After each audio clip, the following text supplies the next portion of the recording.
भारत देश के गद्दार ब्राह्मण है। विदेशी आक्रमणकारी मुगलों को आमंत्रित करने वाले देशद्रोही है। विदेशी अंग्रेजों को भारत देश में आमंत्रित रघुनाथ दादा पेशवा ने किया था। वैदिक धर्म की उत्पत्ति का पता चल गया। ब्राह्मण धर्म का निर्माण मुगलों के भारत में आने के बाद हुआ है। मुगलों को भारत में आमंत्रित कर बौद्ध राजाओं से गद्दारी करने वाले ब्राह्मण थे। पहले ब्राह्मणों ने मुगलों को आमंत्रित किया, उनके साथ मिलकर देशद्रोह किया, विभीषण बनकर बुद्धिस्ट साम्राज्य के रहस्य मुगलों को बताए। मुगलों के साथ अपनी बहन बेटियों की शादियां करवाई सारे मुगल राजा और मुगल सल्तनत के पदाधिकारियों की एक न एक बीवी ब्राह्मणी थी। मुगल और ब्राह्मण दोनों में मधुर और रोटी बेटी के संबंध थे। राजा मुगल थे लेकिन राजपाट ब्राह्मण मैनेज करते थे। राजपाट मैनेज करने के लिए ब्राह्मणों ने वर्ण व्यवस्था और जातियां बनाई। वेद, शास्त्र और 18 स्मृति ग्रंथ लिखे। ये सारे ग्रंथ किताबें लिखने की प्रक्रिया देवनागरी लिपि का घ बनने के बाद शुरू हुई।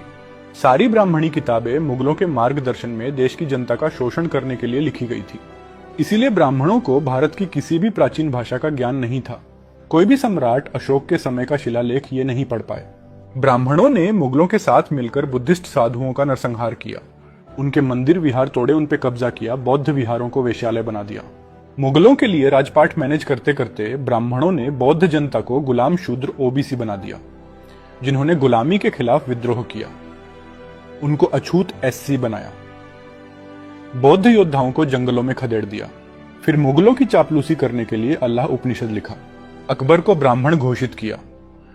इस्लाम में से निराकार ईश्वर की संकल्पना उठाई और अनेक ग्रंथों की रचना की। समय के साथ साथ 600 बुद्धिस्ट जातक कथाओं की कॉपी करके देवी देवताओं की पौराणिक कथाएं लिखी। टोटल 18 पुराण लिखे। इन जातक कथाओं में से दशरथ जातक कथा की कॉपी पेस्ट कर वाल्मीकि रामायण लिखी। ततोस जातक कथाओं की कॉपी करके महाभारत लिखी। देवी देवताओं का पाखंड रच दिया। जिन बौद्ध विहारों पर कब्जा कर वैश्यालय बनाया था उन्हें मंदिर में तब्दील कर दिया। उन मंदिरों के अंदर स्थित बुद्ध मूर्ति का मेकअप कर देवी देवता बनाने की प्रक्रिया शुरू हुई।